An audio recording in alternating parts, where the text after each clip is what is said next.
now for Konrad's Car Clinic. Yep. So why don't we go ahead and do the car clinic, because we know that it usually takes you longer than the allotted time. So I'm going to allow for that right now.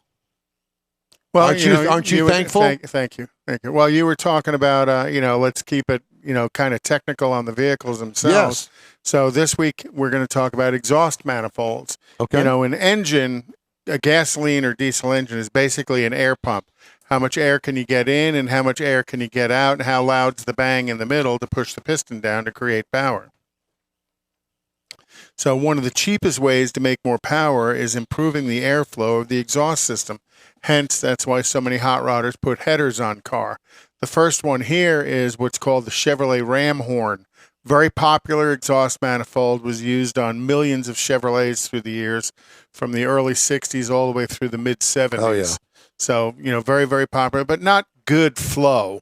So that's why you see so many people throw headers on a small block Chevy and really increase the power. It's free power is what it is. It's ultimately free power. Didn't Bierman sell? Didn't he get his start selling headers? No, not start, but he made a fortune on them. Yeah. Hedman headers. Was it Hedman? I thought it was Doug, but either way. Hedman headers, and just to interrupt and just say this, that I'll never forget the first time I went to his house. He says, "Come on in." A regular 3-bedroom, single-story house, right? Over in the Meadows Place now. I walk in every room, you walk in, the dining room's to the right, every single room in this house is floor to ceiling, wall to wall headers stacked everywhere for every make and model of car that you could possibly do. Because he was shipping them out. And he ran a little bitty box ad, like a 1.5 inch by 1 inch box ad in the back of CarCraft and Hot Rod and all the car magazines. And it was, I think it was $49 or $59.95 for a set of headers for your car. That's cheap. Shipped to you. Lifetime guarantee. Boom. He would get one delivery, 18-wheeler of headers one day.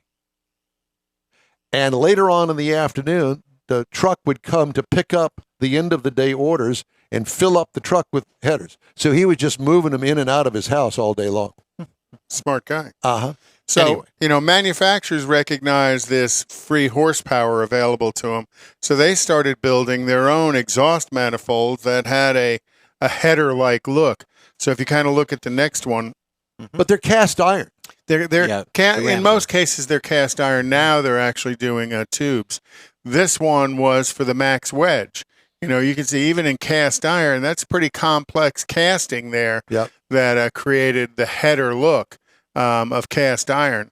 And through the years, different manufacturers did it. Kind of the next one out after the Max Wedge was Pontiac and their Super Duty. You got to remember, Pontiac Super Duty started as a 421 back in the early 60s and evolved into the Ram Air of the early 70s and stuff. So again, it has that long tube look, and that length of that tube was worked on by the engineers to create the most power, as well as the way that it scavenged where it came together at the connection where all four of the tubes came together. That was an important part of the design of the header or the exhaust manifold.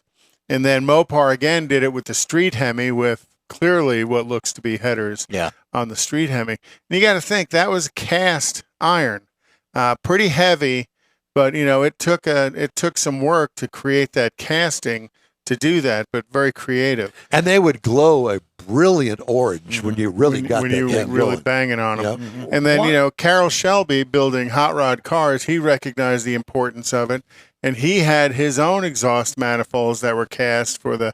You got to remember, he had a 289 that was putting out 305 horsepower at the time.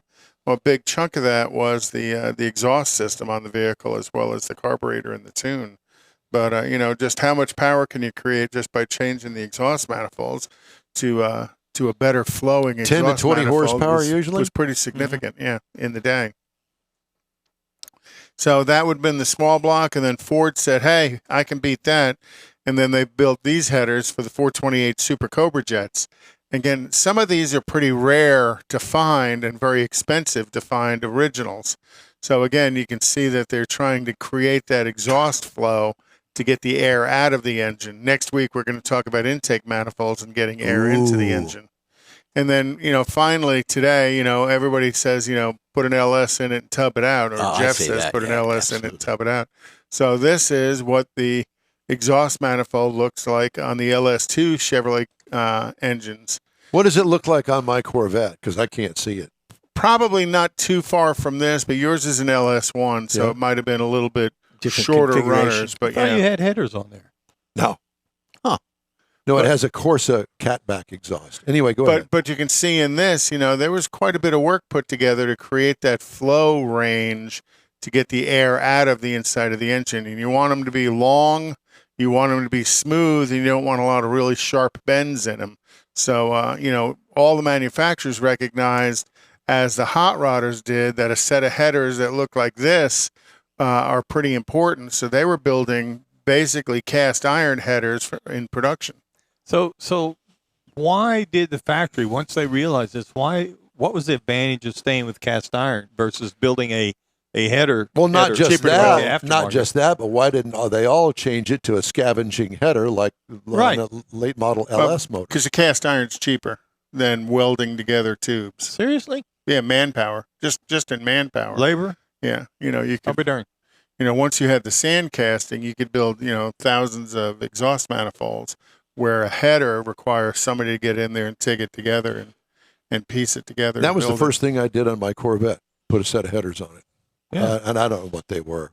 And it'll wake the car up. Yeah. Definitely will wake the car up. My Oldsmobile's got headers on it. Wonder what the number one header maker seller is these days. I would think Hooker. Yeah, that's what I would think. Hooker headers? The Hooker, yeah. That's what I would think. Hooker, Hedman, Doug Thorley.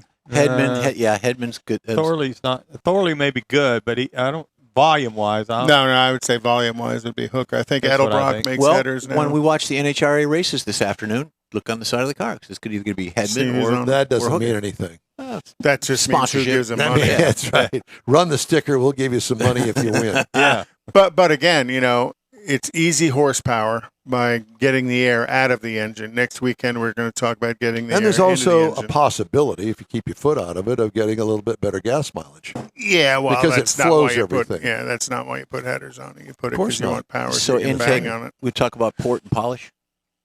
I'm not really going to talk about port and polish. There's an aspect of that, and that is when you put two pieces of metal together, you want that airflow to be smooth over that mating surface. Right. So porting is making sure that mating surface is exactly the same as the two pieces of metal going together, and polishing is just smoothing it out so it's not a rough surface to create a boundary layer air turbulence.